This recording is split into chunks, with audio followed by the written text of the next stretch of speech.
गरेको नि नगर्नु न यस्तो अहिले कोही आइपुग्यो भने बाटोको छेउमा बसेको छ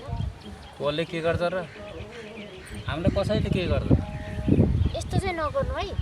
थाहा छैन अहिले कस्ता कस्ता घटना घटिरहेछ कहाँ सुन्न चाहिँ मिल्दैन कि कहाँ माया घटना भने कुरा मनमा गरेर छ एउटाले त्यस्तो गर्यो भनेर सबैले त्यस्तो गर्छ त मेरी प्यारी गरेको हो यो चाहिँ गलो भने छु नचल्नु के यस्तो गर्ने हाम्रो कोही फ्याट आइपुग्छ अहिले नराम्रो हुन्छ कि गाउँसम्म त फेरि मिल्दैन केही नराम्रो हुँदैन के देख्ने मान्छे आफै उता फर्केर हिँड्छ लाज बिहा गरेको छैन भर्खर माया प्रीति गरेको छ लभ गरेको छ यस्तो गर्नु हुँदैन कि माया प्रीति गरेर मात्र हुन्छ त बिहे पनि बिहे गरौँला नि किन टेन्सन गर्छौ तिमी यस्तो टेन्सन न तिमी पिर नगर न म होइन यो के हो यो लौ न के हो नानी त के गरेर बसेको यहाँ के ताल देख्नु भएन र गफ गरेर बसेको अनि गफ गर्ने पनि हुन्छ नि यहाँ बाटोमा बसेर झारीमा गएर गफ गर्नु त गफ गर्न नै होइन अनि बाटो ए नानी त के भयो कि यस्तो यस्तो घटना घटिरहेछ अनि यो को हो यो जगल्टे जस्तो हेर्दा पनि कपाल होइन कपाल के हो को हो यो मेरो बोयफ्रेन्ड हो दिदी अनि यस्तोलाई कहाँबाट बोयफ्रेन्ड बनाएछ कि तैँले चाहिँ फेरि होइन अन्टी तपाईँले हाम्रो बिचमा भाँड हाल्न आउनुभएको यो मेरो बहिनी हो के को चुप लाग त होइन के भएको यो कस भाँड पहिलो गर्न आउनुहुन्छ यहाँ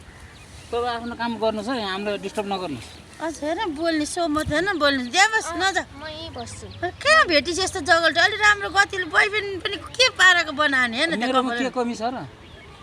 आजभोलि चाहिँदैन हामी जस्तै थाहा छैन तपाईँलाई हेर्दा नि गुन्डा पर लगेर कहाँ बेचदेला जस्तो छ नानी तैँले के हेरेस् के नानी यस्तो ज्यान हेऱ्यो उसले ज्यान हेऱ्यो मैले पनि उसको मन हेऱ्यो उसले पनि मेरो ज्यान हेऱ्यो मन हेऱ्यो के कसो भन न भनिदेऊ न मैले त अघि भनेको हो नि तपाईँलाई नचल्नु नचल्नु भनेर अहिले मेरो दिदी देख्नुभयो गाली गर्नुभयो म त मेरो आफ्नो दिदी हो नि ए दिदी नमस्कार गल्ती भयो हामी माया गर्छौँ कि ए हेर्नुहोस् दिदी थाहा पाइहाल्नुभयो हामी त एक अर्कालाई बाँच्न सक्दैनौँ बरु हाम्रो बिहे गराइदिनुहोस् न त्यस्तो भनेर कहाँ हुन्छ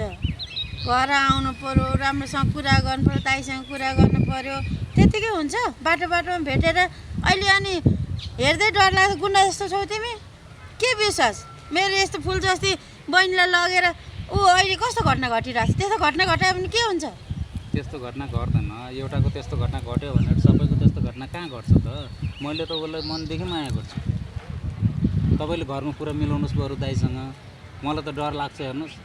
अब त्यस्तो पुलिसमा खै के जागिर पो खानुहुन्छ दाइले भन्ने भन्दैछन् यिनले अनि राम्रो काम गर्नेलाई मन पराउनेलाई किन डराउने तिमीले सधैँ छौ भने त डराउनै पर्दैन गुरुक्क घर आउन सक्छौ कुरा गर्न सक्छौ त्यतिकै अनि डर लाग्छ भने त तिमी अलि केही बिगानी खालकै जस्ता छौ नि त हेर्दा पनि अनुहार कपाल गेटअप खै म त विश्वास पनि लागेन मेरो अनुहार र गेटअप मात्र मन त मेरो सफा छ भनिदेऊ न तिमी पनि सालै नगरेर बसिरहनु म चाहिँ के भन्नु त अब आफ्नो दिदी छ नि मलाई गाली गर्नुहुन्छ त्यही त सफा छ कि पोहोर छ त्यहाँभित्र त कसले हेरेछ त्यही भएर त हामी बिहे गर्छौँ बिहे गराइदिनुहोस् भने अहिले कस्तो कस्तो घटना घटिरहेछ कोहीले उहाँ घटना घटाएर छुपाएर अगाडि नल्याएका छन् कोही सिधै खुल्लेआम त्यस्तो जङ्गलमा लगेर मारेका छन् अहिले त छोरीचेली एक्लै हिँडेको पनि अब त विश्वासै नलाग्ने भइसक्यो कि तपाईँहरू त्यस्तै घटना घटाएर हिँडेको छ नि तपाईँहरू कसरी विश्वास गर्नु मैले कसरी ट्रस्ट गर्ने मैले हो त्यो मैले पनि बुझ्छु एउटाको त्यस्तो भयो भनेर सबैको त्यस्तो हुन्छ भन्न मिल्दैन अब कहाँ त्यो के भागीरथ के भट्ट भन्नेको त्यस्तो भयो निर्मला पन्तको त्यस्तो भयो अनि एलिसाको त्यस्तो भयो अब यसको त्यस्तो हुन्छ भनेर तपाईँ आत्तिनु भएको होला त्यसरी नआत्तिनुहोस् उसको लागि त म आफ्नो ज्यान दिनु तयार आत्तिहाल्छन् नि अब त्यस्तो घटना घटेर आएको छ को प्रति विश्वास गर्ने अहिले त्यहाँमाथि अनि तिम्रो घर चाहिँ कहाँ हो नि मेरो बहिनी लाने सुर्ता गऱ्यो घर कहाँ हो यति पर त हुने हो त्यही घर हो अब उसले थाहा छ त सबै कुरो देखेको छ उसले घर त्यस्तो भने तिम्रो बाउ आमा लिएर आऊ दाजुभाइ लिएर आऊ त्यसै दिँदैन हाम्रो छोरीचेली दिनुहुन्छ नि अब घरमा मेरो उसको दाइले कुरा गर्नु पर्यो त्यत्तिकै हुँदैन बुवालाई कुरा गर्नु पर्यो रुचायो भने तिम्रो बुवा मम्मीसँग कुरा गरेपछि हुने र दिने जात हो छोरीको जात हेर तर चित्त बुझ्यो भने घर व्यवहार माहौल राम्रो भयो भने विचार गरौँला त्यत्तिकै अबदेखि भेटिस् भने नानी तँलाई पनि म बानेर फेरि केही गर्नु नपरोस् नि के साह्रो भयो कि ल म घर त जाउँ तँलाई मैले जानेछ दाइलाई भनेर त्यहाँ पिट्न लाउँछु हिँड्नु घर मैले दिदी मैले चोखो माया गरेको हो कि उसलाई गरिस चोखो हिँड्छु न जाने नजाऊ न मलाई अलिकति अहिले जन्मिन पाएको छ 3 पाते के हो यस्तो हिँड्छु न पलाछ न मेरो फुलमाया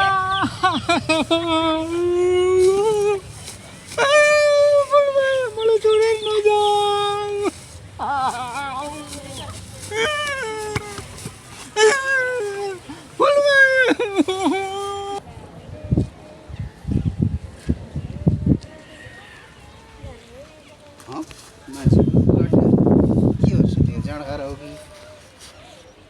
काट्नु मलाई छोडेर नजाऊ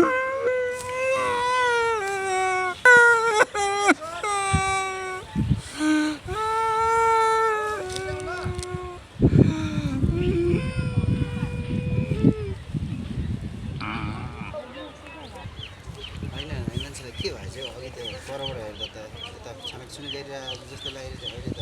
सासुहरू पनि देखि मान्छेले के भन्छ न छुनु पनि मिल्छ मिल्दैन साथीभाइ छुनु होला नारी नि चल्दैन डुम्मा त छुएँ होइन हिजोको हो त हेलो भाइ हेलो भाइ हेलो हेलो हेलो अलिअलि के हो बारे के हो यस्तो के हो मलाई छोडेर गए कसले छोडेर गयो कसले छोडेर गयो म त मर्छु मर्नु हुँदैन यही उमेरमा मर्नु हुन्छ एउटाले छोड्यो भने अरू कति पाइन्छ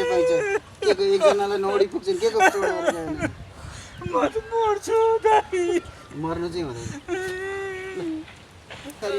म गएर कुरा गर्दैन